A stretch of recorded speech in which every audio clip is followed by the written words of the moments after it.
నాయనా గణేష, గణేష, రా నాయనా, నిద్రించే సమయమైంది. అమ్మా, అప్పుడేనా? కొంచెం సేపు ఆగి వస్తానమ్మా. ఇక ఆటలు చాలు, ఇప్పటికే చాలా ఆలస్యమైంది. రా నాయనా.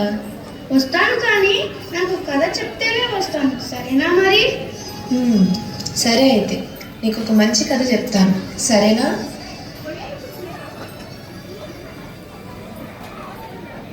జై శ్రీరామ్. మన భారతదేశంలో అతి పవిత్రమైన నది సరియు నది. సరియు నది ప్రవహిస్తున్న దేశంలో కోసల దేశం. కోసల దేశపు రాజధాని అయోధ్య. ఆ దేశం సూర్యవంశ రాజుల పరిపాలనలో ఉంది. సూర్యవంశపు మొదటి రాజు ఇక్ష్వాకుడు.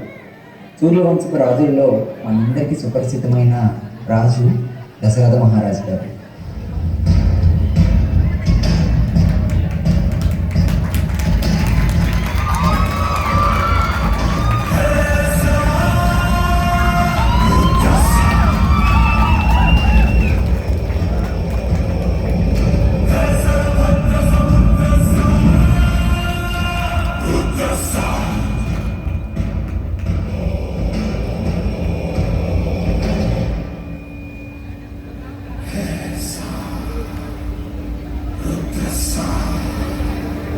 ఆయన పరిపాలన వాళ్ళ తాత ముత్తాతల్ని మరిపించేలా ఉండేది.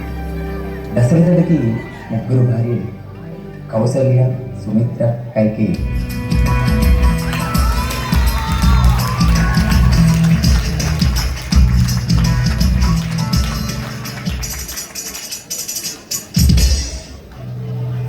రాజ్యమంతా సుఖ సంతోషాలతో ఉన్నా కానీ దశరథుడికి సంతానం లేదని కొరత ఉంది. వశిష్ఠ మహర్షి అయోధ్య నగరానికి వచ్చారు. వశిష్ఠ మహర్షులకి నా ప్రణామాలు. దశరథ మహారాజా, మీరు చింతించకండి. సంతానం కొరకు మీరు పుత్రకామిష్టి యాగం చేయండి, అంతా శుభమే జరుగుతుంది.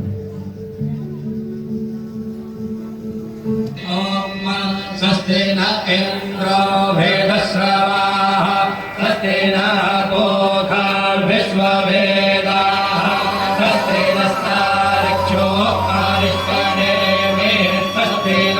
యజ్ఞగుండం నుండి దివ్య పురుషుడు ప్రత్యక్షమయ్యి పాయసం ఇచ్చాడు. ఈ పాయసాన్ని స్వీకరించండి. కొన్ని నెలల తర్వాత 3 భార్యలకి సంతానం కలుగుతుంది. కౌసల్యకి రాముడు, సుమిత్రకి లక్ష్మణ శత్రుఘ్నులు, కైకేయికి భరతుడు జన్మించారు. రాజ్యమంతా ఆనందంతో ఉత్సవాలు జరుపుకున్నారు. శ్రీరామ రామ రఘునందన రామ రామ ఆపదమపహర్తారం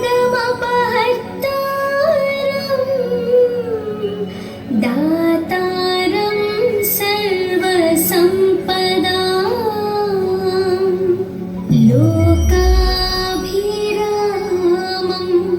శ్రీరామం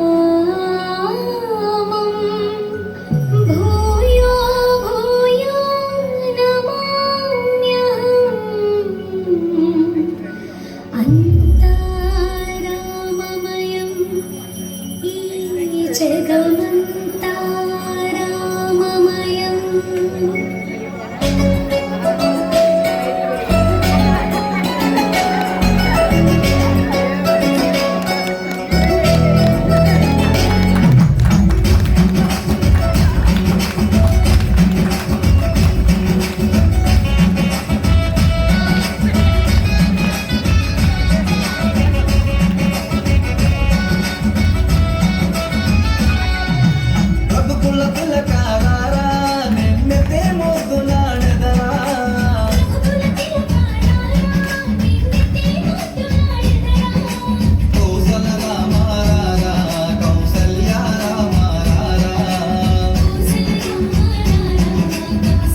అతని భార్య సునాయన.